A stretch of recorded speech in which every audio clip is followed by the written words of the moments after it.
யோவான் எழுதின சுவிசேஷம் 1ஆம் அதிகாரத்துல வாசிக்கிறோம். அவர் தமக்கு சொந்தமானதிலே வந்தார், அவருக்கு சொந்தமானவர்களோ அவரை ஏற்றுக்கொள்ளவில்லை. அவருடைய நாமத்தின் மேல் விசுவாசம் உள்ளவர்களாய் அவரை ஏற்றுக்கொண்டவர்கள் எத்தனை பேர்களோ அத்தனை பேர்களும் தேவனுடைய பிள்ளைகள் ஆகும்படி அவர்களுக்கு அதிகாரம் கொடுத்தார். சொந்தமானதுல வந்தார், ஆனா சொந்தமானவர்கள் அவரை ஏற்றுக்கொள்ளவில்லை. ஆனா இந்த இடத்துல என்ன வாசிக்கிறோம்னா, யாரெல்லாம் அவருடைய நாமத்தின் மேல் விசுவாசம் உள்ளவர்களாய் அவரை ஏற்றுக்கொள்ளுகிறார்களோ அவர்கள் தேவனுடைய பிள்ளைகள் என்று அழைக்கப்படுகிறார்கள்.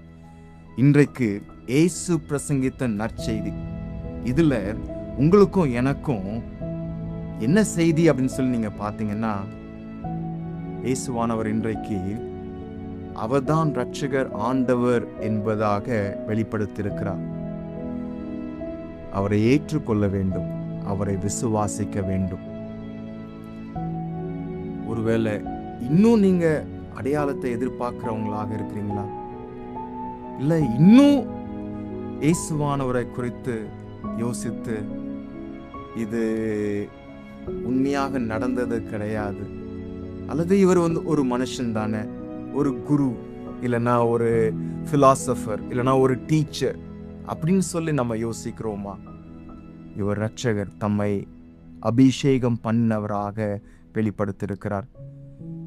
இன்றைக்கு நீங்களும் நானும் இந்த செய்தியை கேட்டுக்கொண்டிருக்கிற வேளையில ஒருவேளை இந்த இயேசுவானவரை இரட்சகராக, ஆண்டவராக, மேசியாவாக, கிறிஸ்துவாக விசுவாசத்தை ஏற்றுக்கொள்ளவில்லை என்றால் இன்றைக்கு நீங்க செய்வீங்களா? ஒருவேளை இந்த நாசரேத்துல நடந்தது போலவே இன்றைக்கு உங்களுடைய வாழ்க்கையில் நடக்க வாய்ப்பு இருக்கு. திரும்ப இயேசுவானவர் அந்த பகுதிக்கு போனதாகவே வேதத்துல வாசிக்கல. இன்னொரு முறை உங்களுக்கு இந்த செய்தி நீங்க கேட்பீங்க அப்படின்னு சொல்ல முடியாது.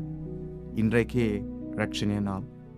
இன்றைக்கு இந்த இயேசுவானவரை, உங்களுக்காகவும் எனக்காகவும் மரித்து உயிர்த்தெழுந்த அந்த இயேசுவானவரை இரட்சகராக, ஆண்டவராக ஏற்றுக்கொள்வீங்களா?